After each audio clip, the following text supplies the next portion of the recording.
The Hall of the Aurelian Conquered was built to impress visitors before they even understood what they were seeing.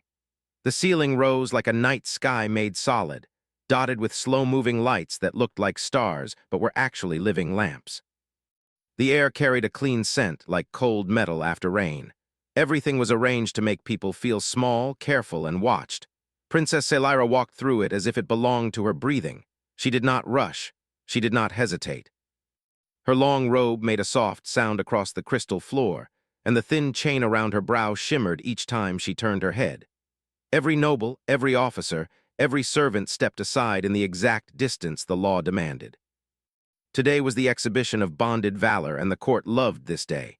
It was ceremony and pride, tradition and theater. It was also politics, but politics dressed in gold.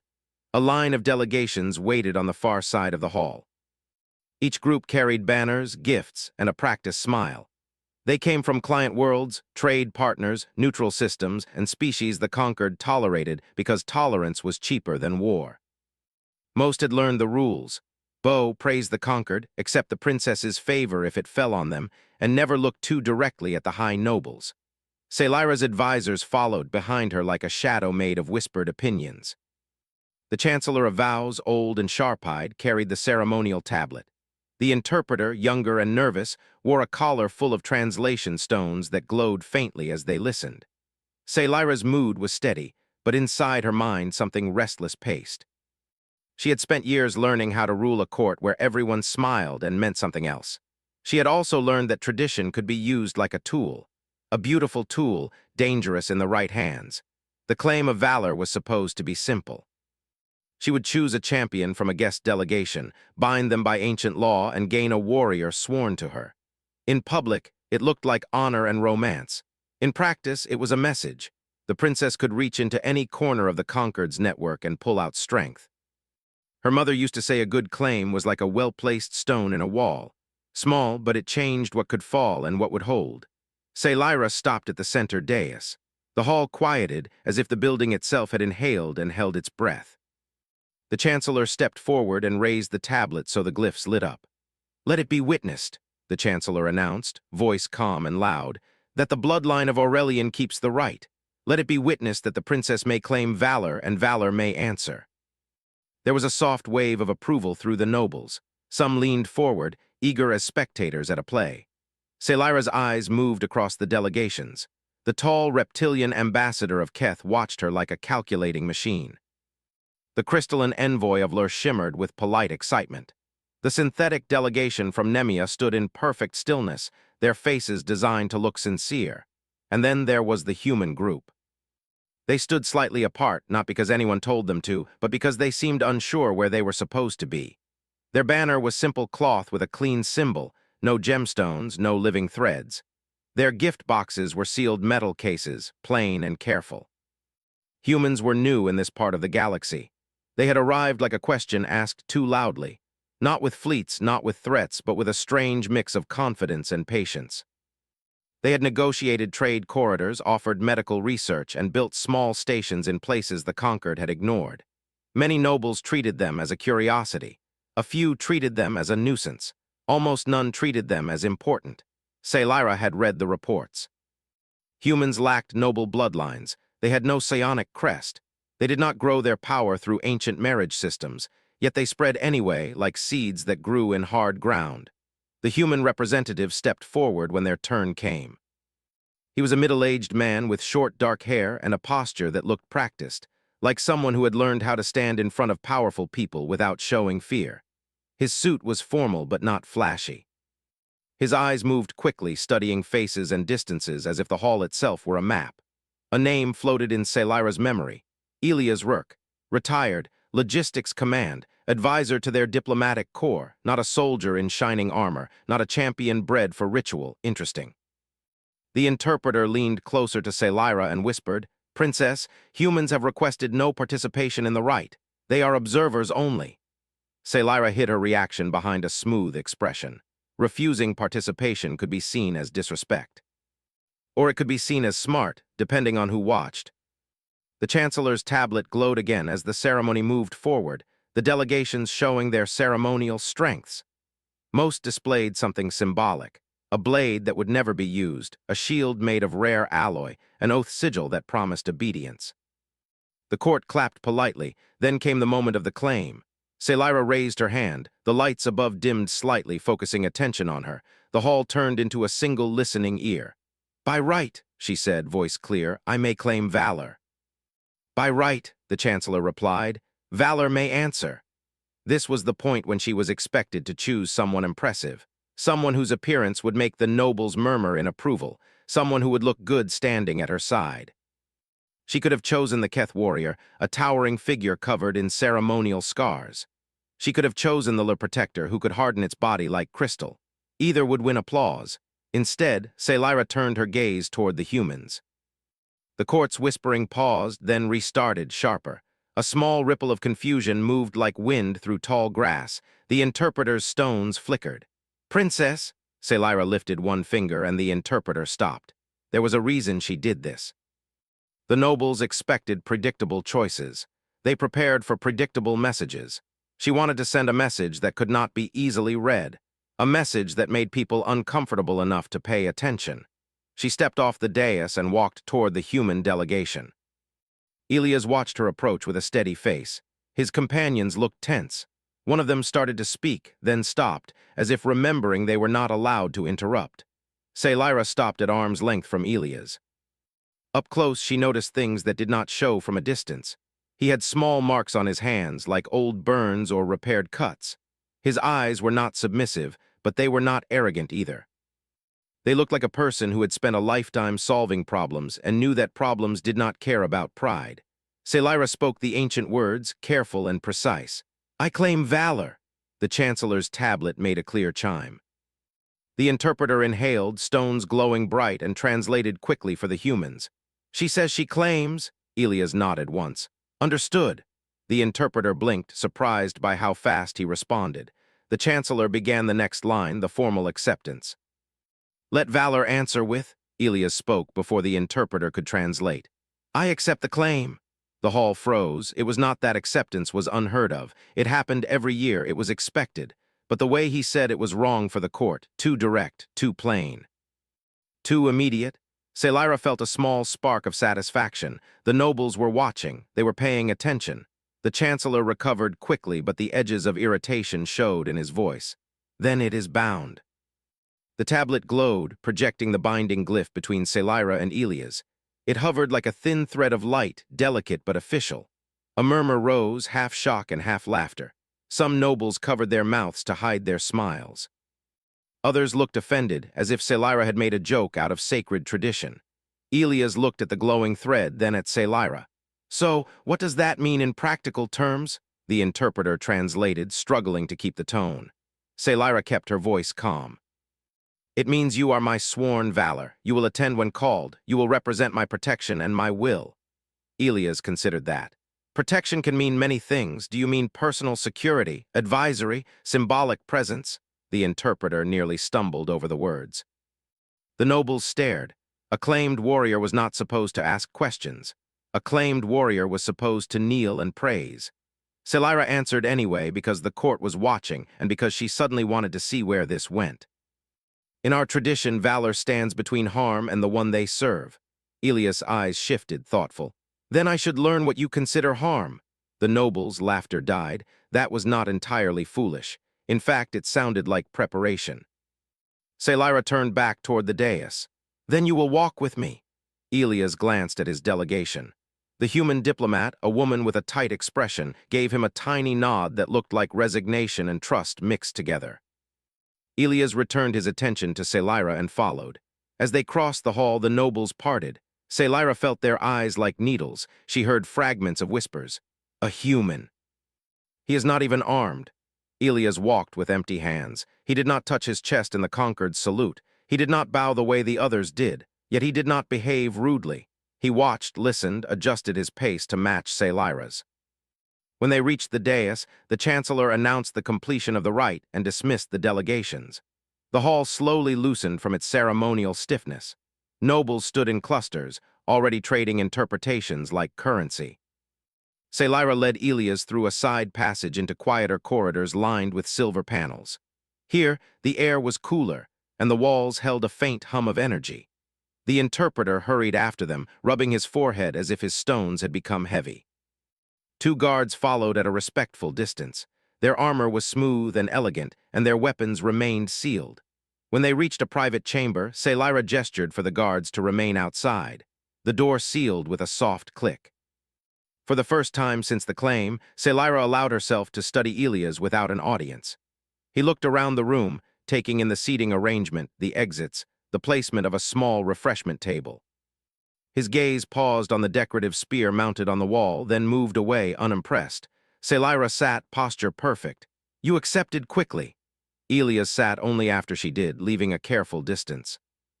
In my experience, when a situation becomes official in public, refusing in public creates bigger problems than accepting and negotiating later. Sci-Fi's mouth tightened slightly. You believe you can negotiate your claim? I believe I should understand the terms, Elias said simply. If this is a bond with duties, there must be limits. I'm not here to insult your tradition. I'm here to avoid accidental disasters. The interpreter translated, then looked at Sci-Fi as if expecting anger. Sci-Fi did not feel anger. She felt something else, interest and a strange relief. Most people in her life either tried to flatter her or tried to use her. Elias sounded like someone trying to keep a bridge from collapsing. What are you? She asked, the question sharper than she intended. A warrior, a diplomat, a servant. Elias blinked once. On paper, I'm a consultant. In practice, I used to make sure large groups of people got what they needed before they needed it. Food, fuel, medicine. Transport, repair parts, evacuation plans, that kind of thing. Sci-Fi frowned. That is not warrior work. In human terms, Elias replied, it can be. A lot of battles are won or lost before anyone even arrives. If you feed people, they can think. If you move supplies, you prevent panic. If you plan properly, you stop harm before it starts. The interpreter translated slower now, as if tasting the words. Sci-Fi leaned back slightly. The court expected me to claim a physical protector, someone who can defeat threats. Elias tilted his head. Do you have many threats that can be defeated by strength? The question landed oddly. Sci-Fi opened her mouth, then closed it. The conquered had threats, yes, pirates, political rivals, economic pressure, unrest on client worlds. But most of those threats were not solved by a single strong body. They were solved by policy, by influence, by decisions made quietly. Sci-Fi's eyes narrowed. You speak like an advisor. I can be that, Elias said, but I need to be careful. Your people might see advice as control. Sci-Fi gave a soft, humorless laugh. They already see everything as control. Elias nodded as if that matched his expectations. Then the first thing I should do is learn your rules and your risks, not just the written laws. The real ones? Sci-Fi studied him. The binding thread of light was invisible here, but she felt its presence like a faint warmth at the base of her throat. The claim was real. The court would treat it as real. That meant Elias could not simply walk away without consequence. You understand, Sci-Fi said, that the conquered will not allow a claimed valor to abandon the bond. It would be considered dishonor. It could be used as an excuse to punish your delegation. Elias' face tightened, not with fear, but with calculation. Then we treat it like a contract. We follow it carefully. We document everything. We do not give anyone a reason to accuse us of breaking it. Sci-Fi's eyes flickered. You think like a legalist. I think like someone who has seen people use confusion to hurt others, Elias replied. Clear rules protect the weak, or at least they can. The room became quiet for a moment. Sci-Fi realized that was the first truly dangerous statement he had made, not violent but dangerous to the conquered's habits. Clear rules were not always what nobles wanted. Ambiguity gave them room to maneuver. Sci-Fi rose and walked to the window. Beyond it, the capital city stretched in layers of light and floating platforms. Ships moved like slow insects between towers. Everything looked stable from above. What do you think you will change? She asked softly, half to the city and half to him. Elias remained seated, but his voice carried steady. I don't know if I'll change anything. I'm not here to conquer your culture. I'm here because you claimed me, and now my choices affect my people. So I will do what humans do when trapped by a situation. I will look for the best outcome that harms the fewest.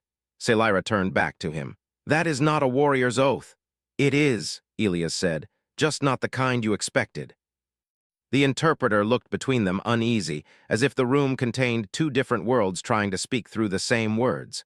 Selyra walked back to her seat, slower now. She could feel the shape of the court already forming its story. The princess made a foolish claim. The princess made a bold claim. The princess insulted tradition. The princess made a clever move. All of them would be partly wrong.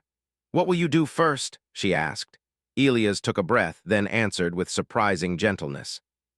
"First, I'd like to meet the people who actually keep your palace running, not the nobles, the staff, the logistics officers, the station managers, the ones who know where the real problems are." Selyra stared at him. No claimed valor had ever asked for that.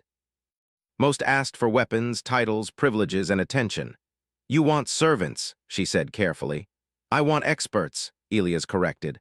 "On my world, the people who keep systems working are respected, maybe not enough but more than as background decoration. If I'm going to stand between harm and you, I need to know what can collapse around you." Selyra felt a strange tension in her chest, like something tightly held had shifted. The conquered ran on appearance. Humans, it seemed, ran on function. She could imagine the nobles' faces if she brought a human warrior to meet maintenance crews. They would think it was an insult. Or worse, they would think she was trying to build support beneath them. Maybe she was. Selyra's voice stayed calm. "Very well. You will begin tomorrow." Elias nodded once, accepting the schedule like a soldier accepting a mission. Then he paused. "Princess, I should also ask, you claim me by choice?" Selyra held his gaze. "I claimed you because everyone expected me to claim someone else." Elias' mouth curved slightly, not quite a smile. "Then you understand disruption," Selyra answered with a quiet honesty she rarely used.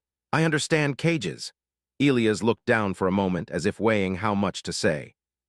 When he looked up again, his eyes were steady and serious. "Then maybe we can open one door at a time." Outside the chamber, the palace continued its silent work. In the grand hall, nobles formed plans based on rumors that were still being invented. Across the city, officials prepared reports, and the first version of the story began to spread. The princess had claimed a human warrior by chance. Most of the conquered laughed. They did not know that the human was already mapping the palace in his mind. Not for attack, not for escape, but for understanding.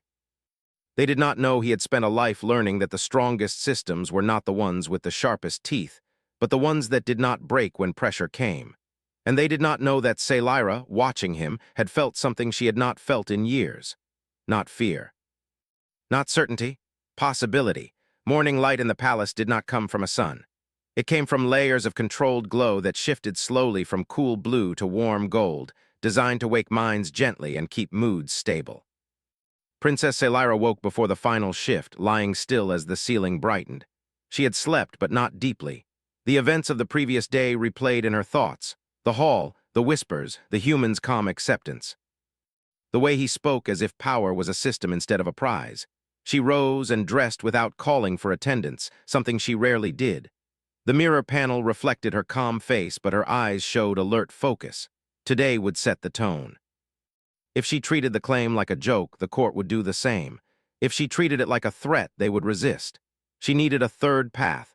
Elsewhere in the palace, Elias Rourke stood in a guest chamber that was far too elegant for his taste. The bed was larger than necessary, the walls decorated with flowing designs that changed color when he moved. He had woken early as well, his body still trained by years of routine. He had already made a mental list. The air system hummed too loudly near the ceiling. The room's only exit was decorative but reinforced. The emergency lighting was hidden behind panels that would be difficult to open quickly. Comfortable, yes. Efficient, no. He dressed in the same simple suit as the day before. No weapons, no insignia. Just fabric pockets and a small data pad he had been allowed to keep after a careful inspection by palace security. A soft chime sounded at the door. "Enter," Elias said. The door slid open to reveal the interpreter and two guards. The interpreter looked tired but alert, his translation stones glowing faintly. "The princess requests your presence," he said. "She will begin your duties today." Elias nodded. "I'm ready." As they walked through the corridors, Elias paid attention to more than decoration. He watched how servants moved. He noted which corridors were crowded and which were empty. He observed where people hesitated, where they hurried, where they avoided eye contact. A system always showed its stress points through behavior. They reached a smaller meeting chamber, informal compared to the grand hall. Selyra stood near a table displaying a rotating map of the palace complex. She dismissed the guards with a gesture, leaving only the interpreter. "You asked to meet the people who keep the palace running," she said. "I arranged it." Elias inclined his head slightly. "Thank you." Selira studied him for a moment. "You do not seem surprised." "I assumed you would test the request," Elias replied. "If you refused, I would learn something. If you accepted, I would learn something else." She exhaled softly through her nose. "You will find our staff loyal, also cautious. They are not used to being asked questions by someone in your position." "Then I will ask carefully," Elias said. The first meeting was with the logistics coordinator, a thin woman with pale skin and tired eyes. She bowed deeply to Selira and glanced at Elias with confusion. "This is Elias Rourke," Selira said. "My claimed valor." The coordinator froze for half a breath, then bowed again, deeper. "An honor." Elias raised one hand slightly. "Please don't change how you speak because of me. I'm here to listen." The interpreter translated, his voice smoothing the unfamiliar tone. The coordinator hesitated, then nodded. "As you wish." They spoke about schedules, supply routes, maintenance cycles. Elias listened more than he spoke. When he did speak, it was to ask small questions. What happens when a delivery is late? Who decides priority during shortages? How do you communicate problems upward? At first, the answers were polite and shallow. Over time, they grew more honest. Delays were hidden to avoid punishment. Shortages were solved by shifting blame. Problems were reported late because early reporting made one look incompetent. Elias nodded slowly, absorbing it all. After the coordinator came the maintenance chief, then the energy systems supervisor, then a transport manager responsible for the palace docks. Each conversation added another layer to the same picture. Selira watched quietly. She had known these systems existed. She had approved budgets and signed reports, but she had never seen them examined this way. Elias did not accuse, he did not criticize. He treated inefficiency like a broken machine part, not a moral failure. By midday, rumors were already spreading. A human walked the palace with the princess. Acclaimed valor spoke to servants. He asked about waste. He asked about backups. He asked about failures. Some nobles laughed it off. Others frowned. A few sent messages to their allies. In a side corridor, two junior nobles whispered as Elias passed. "He doesn't even carry a blade. What kind of warrior asks about storage rooms? A useless one." Elias heard none of it, or if he did, he gave no sign.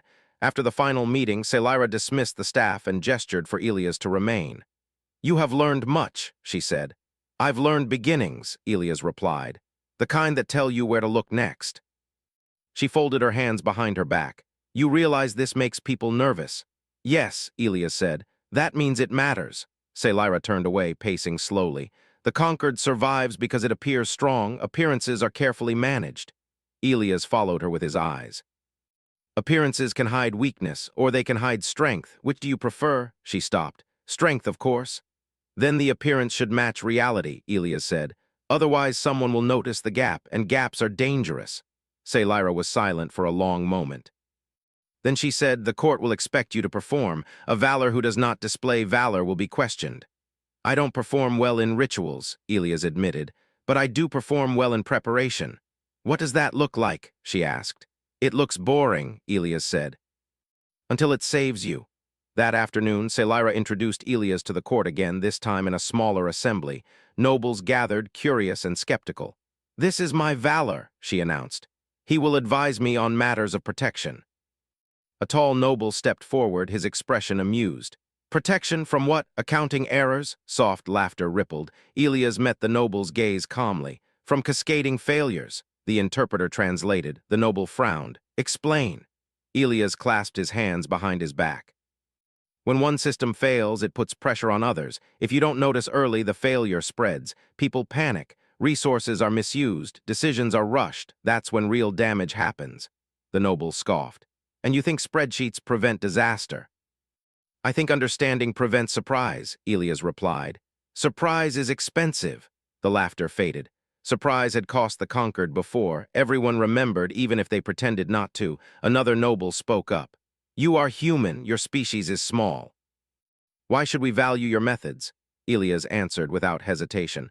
"Because humans are small. We survive by noticing problems before they become fatal. We don't have ancient advantages. We have habits." Selira watched the room shift. The nobles did not like being told humans succeeded because they had to. It implied the conquered succeeded because it did not. That evening, Elias returned to his chamber with access permissions added to his data pad. Limited access, but enough to begin. He spent hours reviewing reports, not reading for details but for patterns. He flagged delays, mismatches, repeating justifications. He cross-referenced maintenance logs with incident reports. By the time the palace lights dimmed, he had a list. The next day, he requested a private meeting with Scifi. "This will upset people," he warned. "I expected that," she said. "Show me." He projected a simple chart. No colors, no dramatic shapes, just lines. "This shows energy fluctuations over the last year," he explained. Minor ones, barely noticeable, but they align with transport delays and climate control failures. Scifi frowned. "Are you saying the palace is unstable?" "No," Elias said. "I'm saying it's inefficient. Inefficiency increases risk. Risk attracts opportunists." She leaned closer. "Sabotage?" "Eventually," Elias said. "If someone wanted to embarrass you or force a decision, they wouldn't attack you directly. They would create pressure, make things fail around you." Scifi felt a chill. Political pressure was a weapon she knew well. "What do you propose?" she asked. "Small changes," Elias said. "Clear reporting, early warnings without punishment, redundant systems that are actually tested, and one visible thing." "What visible thing?" she asked. Elias met her eyes. "You," Scifi stiffened. "Explain." "You attend a maintenance review," Elias said. "Just once, you listen, you ask questions, you don't punish anyone. The message spreads faster than any decree." Scifi's first instinct was refusal. Such meetings were beneath her station, or so tradition claimed. But tradition had already been bent. She thought of the court's faces when she claimed a human, of the way Elias spoke about cages. "Arrange it," she said. The maintenance review took place 2 days later. Scifi entered a plain chamber filled with tired-looking officials and startled silence. No nobles, no ceremony. She sat at the table and gestured for them to continue. Elias stood to the side, saying nothing. At first, the officials spoke carefully, expecting a trap. When no punishment came, their words became more honest. Problems were named, risks were acknowledged. Scifi asked questions, not accusations, questions. By the end of the meeting, the room felt lighter, as if a pressure valve had opened. The effect was immediate. Word spread. Not officially, but through whispers, the princess listens. The human asks questions that make sense. Reporting early is safe. For now, some nobles were furious. One confronted Scifi in private. "You undermine authority," he said. She met his gaze coldly. "I reinforce it." Meanwhile, Elias continued his work. He did not give orders. He made suggestions. He created documents that made sense to humans and conquered alike. He learned the palace language patterns, the pauses that meant fear, the honorifics that softened resistance. He adapted without surrendering clarity. One evening, as they walked a quiet balcony, Scifi spoke softly. "You are changing things faster than I expected." "I'm not changing," Elias said. "I'm revealing." She stopped walking. "You could be dangerous," he nodded. "Yes." "Does that worry you?" she asked. "It keeps me careful," he replied. Below them, the city lights pulsed steadily. Scifi realized something then. The court thought she had claimed a weak warrior. In truth, she had claimed a mirror. And mirrors, she knew, could be more unsettling than any blade. The changes did not arrive with noise or ceremony. They arrived quietly, like water seeping into cracks. Across the palace, reports began to move faster. Not because people worked harder, but because fewer reports were rewritten to sound safe. Problems that once waited weeks now appeared in days, sometimes hours. Elias noticed the difference first, then Scifi. She stood in her private study one morning, looking at a summary projection. "These numbers are clearer," she said. "They're less afraid," Elias replied. Fear did not vanish, it shifted. Instead of fearing punishment for honesty, people began to fear being unprepared. That was a useful fear. Elias had learned long ago that fear could never be erased, only redirected. The court, however, did not like redirection. Noble houses began sending polite messages, requests for clarification, invitations to dinners that were really interrogations. Scifi declined most of them. When she did attend, Elias stood beside her, silent and observant. He learned their rhythms quickly, who spoke to hear their own voice, who asked questions only to gather information, who smiled too much, who smiled too little. One noble, Lord Verx, watched Elias closely during one gathering. He was old by conquered standards, with layered robes and eyes sharp from years of survival. "You do not behave like acclaimed valor," Verx said, sipping from a glowing cup. Elias answered calmly. "I behave like one who takes the duty seriously." Verx's lips twitched. "Duty to whom?" "To the princess," Elias said, "and to stability." Verx chuckled softly. "Stability is a dangerous word. Many have used it to excuse control." "And many have used chaos to excuse cruelty," Elias replied. The conversation ended there, but the interest did not. Days later, a problem surfaced. A client system delayed a major resource shipment. Officially, it was a technical issue. Unofficially, it was pressure. The system's leaders were unhappy with new transparency requirements that made their local corruption harder to hide. Traditionally, the conquered would respond with threat displays. Fleet movements, trade warnings. Lyra summoned Elias. "They expect force," she said. "Or the suggestion of it." "What do you want?" Elias asked. "I want them compliant," Lyra said, "without breaking the image we're building." Elias thought for a moment. "Then don't threaten them, help them." Lyra raised an eyebrow. "Explain." Elias projected a simple map of the system's trade routes. "They're overextended. Their delay is not defiance, it's strain. They're using political posture to hide weakness." "And if you're wrong?" Lyra asked. "Then they refuse help," Elias said. "And we lose nothing we wouldn't lose anyway." She considered this. "What kind of help?" "Logistics advisors," Elias said. "Temporary, no authority, just support." Lyra nodded slowly. "Send them." The court reacted badly. Several nobles protested. "We reward failure," they argued. "We look weak." Lyra held firm. "We look confident." The advisors were sent. Within weeks, the resource flow resumed, quietly, without apology but without resistance. Other client systems noticed. Messages arrived. Not requests for soldiers, but for planners, engineers, coordinators. The conquered had never exported this kind of influence before. Some nobles began to worry openly. Elias felt the shift as tension in conversations, as polite hostility. He adjusted his routines. Changed walking paths, not out of fear of attack, but to avoid becoming predictable. One evening, Lyra joined him on a balcony overlooking the city's transport lanes. "You are making enemies," she said. "I expected that," Elias replied. "They won't move openly," she said. "Not yet. They don't need to," Elias said. "They'll try to isolate me." Lyra looked at him sharply. "From me?" "From access," Elias said. "From information, from systems." She crossed her arms. "They underestimate me." "Yes," Elias agreed. "But they may overestimate your patience." That night, the first real test arrived. A major public event was scheduled. A ceremonial address broadcast across multiple systems. It was meant to display unity and confidence. Hours before the address, an energy fluctuation hit the broadcast array. Not enough to cause visible damage, enough to cause uncertainty. Technicians hesitated. They feared reporting incomplete data so close to the event. Elias noticed the delay through secondary channels. He went directly to the control center, permission codes opening doors ahead of him. "What's the issue?" he asked. The technicians looked startled. One spoke carefully. "Minor instability. We believe it will correct itself." "Believe?" Elias asked. They exchanged glances. Elias leaned over the console. "Show me the data." They did. He did not raise his voice. He did not accuse. He simply pointed. "This pattern repeats," he said. "It won't fail completely. It will degrade, audio distortion, delay just enough to embarrass the princess." Silence fell. "Can it be fixed?" one technician asked. "Yes," Elias said, "but not without delaying the address." The room tensed. Elias tapped his pad. "I'll inform the princess." Lyra listened as he explained. "A delay will be seen as weakness," she said. "A failure will be seen as incompetence," Elias replied. "Choose the story you want told." She closed her eyes briefly, then opened them. "Delay it." The announcement went out, calm, controlled, technical adjustment. The address happened later that day, flawless. The court buzzed with quiet surprise. No one had expected the princess to delay herself. Whispers spread. She chose caution. The next day, Elias was summoned, not by Lyra but by the Council Oversight Committee. The interpreter accompanied him. The chamber was formal, cold, and designed to intimidate. "You exceed your role," one counselor said. "I fulfill it," Elias replied. "You interfere with ceremonial authority," another said.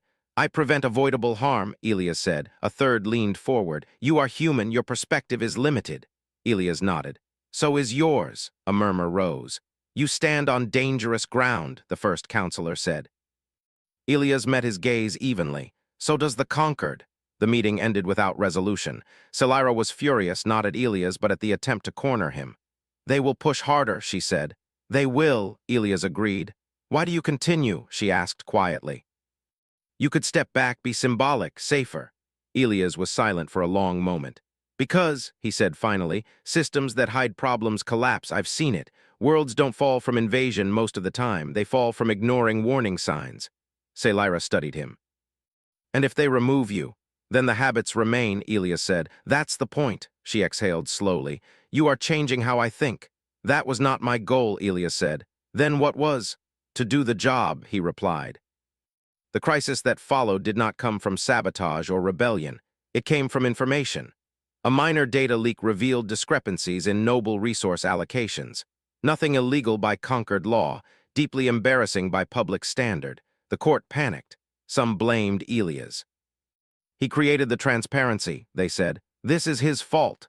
Selira faced pressure to distance herself. She did not. Instead, she stood before the court and spoke plainly. Truth is not the enemy of order, she said. Fear is. The statement shocked many. Elias watched from the side, understanding the risk she took. Afterward, he found her alone in the study. You chose, he said. Yes, Selira replied, and now I am committed. They stood in silence. Outside, the conquered adjusted, slowly, painfully. Client systems sent new messages, some cautious, some hopeful. Human advisors were requested more openly. Elias felt the weight of it. He was no longer just solving problems. He was changing expectations, and expectations, once changed, could never be fully undone. That night, Elias recorded a private note on his pad, not a report, a reminder. Success is not when systems depend on you, he said quietly to the recorder. It's when they no longer need you. He closed the file. In the palace, lights dimmed to rest mode. And somewhere in the vast structure of the conquered, small habits continued to shift. Because one human had treated power like responsibility, and one princess had allowed herself to listen. The conquered did not collapse. It adjusted. At first, the adjustment was uneven. Some systems moved faster than others. Some resisted quietly. Some adapted eagerly, relieved to finally speak without fear. Change never moved in a straight line, and Elias knew this well. He watched it the way one watched weather, by patterns, not moments. Princess Selira stood at the center of it all, calm on the surface, carrying weight beneath. Her days grew longer. Her public appearances became simpler. Less gold, less performance, more listening. The court noticed. So did the galaxy. Requests arrived from outside the conquered's inner circle. Neutral systems asked for trade frameworks modeled after the new advisory programs. Smaller species asked for mediation instead of arbitration. Even rivals adjusted their tone, uncertain how to respond to an empire that no longer threatened first. Some nobles adapted, others did not. Lord Verx visited Selira one final time, alone. You are reshaping the conquered, he said. It will never return to what it was. That is true, Selira replied. And when it fails, he asked, because all experiments fail eventually. Selira met his gaze steadily. Then it will fail honestly, not quietly rotting behind ceremony. Verx studied her, then gave a slow nod. You have become dangerous. Yes, Selira said, so has stagnation. After he left, Selira remained by the window for a long time. That evening she summoned Elias. He arrived without ceremony, carrying only his pad. He looked more tired than before, but steady. You asked to see me, he said. Yes, Selira replied. Sit. They sat across from one another in her private chamber. No guards, no interpreter. By now, Selira understood enough human speech to follow most of what Elias said, and Elias had learned enough of the conquered's common tongue to speak clearly. I have received a proposal, Selira said. Elias waited. The council wishes to formalize your role, she continued. Not as valor, as something new. Elias frowned slightly. What kind of new? A permanent advisory position, Selira said, with authority across systems. With a title, Elias leaned back slowly. That would make me a target. You already are, Selira said. Yes, Elias agreed, but this would make the system depend on me. Selira was quiet. That is not what you want, Elias continued gently, and it is not what I want. She studied him. What do you want? Elias considered the question carefully.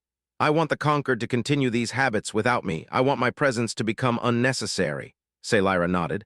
I thought you would say that. She stood and walked to a small table. On it lay a thin band of light, faint, almost transparent. The binding, she said. The claim. Elias followed her gaze. Yes. The council believes it should remain, Selyra said. Symbolically, they think removing it would look like weakness. And what do you think? Elias asked. Selyra turned to face him. I think it has served its purpose. She reached out and closed her hand around the light. The band dissolved quietly, without flare. The claim was ended. Elias felt it immediately, not as loss, but as release. A pressure he had not realized was always there faded. Selyra watched him closely. You are free. Elias nodded once. Thank you. Do not misunderstand, Selyra said. I am not dismissing you. I know, Elias said. I want you to stay, she continued. But not as something owned, as something chosen. Elias allowed himself a small smile. That's the only way humans ever really work. In the weeks that followed, the transition was handled carefully. Publicly, the claim was reframed as fulfilled. The human valor had completed his duty by strengthening the princess's protection beyond physical form. The court accepted the explanation because it was elegant and allowed everyone to save face. Privately, systems continued to change. Advisory teams were no longer seen as weakness. Reporting early became a mark of competence. Younger officials rose quickly, not through bloodline but through reliability. Some nobles withdrew, some adapted, some quietly retired. The conquered did not become gentle. It became stable. Elias gradually stepped back. He reduced his direct involvement. He trained others. He documented processes. He encouraged redundancy, not of power, but of understanding. One day, he declined a meeting he would once have attended. Selyra noticed. You trust them now, she said. Yes, Elias replied, and that matters more than my presence. She smiled faintly. You have made yourself replaceable. I've done my job, he said. The galaxy responded in its own way. Human advisors became common but not dominant. They worked alongside other species, adapting, listening, learning. Humans did not impose systems. They shared habits. Trade increased. Conflicts cooled, not because the conquered was feared, but because it was predictable. And predictability, Elias knew, was the rarest form of peace. On his final official day in the palace, Elias walked the same corridors he had first studied months ago. They felt different, not because the walls had changed, but because the people had. Servants greeted him openly. Officials spoke plainly. No one bowed too deeply. No one avoided his eyes. Selyra met him at the balcony overlooking the city. You are leaving, she said. For now, Elias replied. My people will want to hear what I've learned. She nodded. They will listen. They always do, Elias said. Eventually, they stood together in silence. You claimed me by chance, Elias said. Selyra smiled softly. I claimed you because everyone expected something else. And now, he asked. Now, Selyra said, I understand that power does not come from what you can take, it comes from what you can maintain. Elias looked out at the city lights. Humans learned that the hard way. She turned to him. Will you return? Yes, Elias said without hesitation. If invited. She extended her hand, not in command, but in respect. Elias took it. When his ship departed the capital station, there was no parade, no announcement, only a quiet acknowledgement in official records. Yet across the conquered, small systems continued to function better than before. Reports moved honestly. Problems were addressed early. Decisions were made with fewer surprises. Other empires watched. They did not see conquest. They saw something far more unsettling. Humans did not dominate through force. They did not demand obedience. They changed how power behaved simply by treating it like responsibility. Princess Selyra returned to her duties, no longer confined by ceremony. She ruled not as an icon, but as a participant. The conquered endured, not because it was strongest, but because it learned. And in distant systems, when stories were told of the moment things began to change, they did not speak of fleets or battles. They spoke of a princess who claimed a human warrior by chance, and never realized that what she truly claimed was a different way to survive.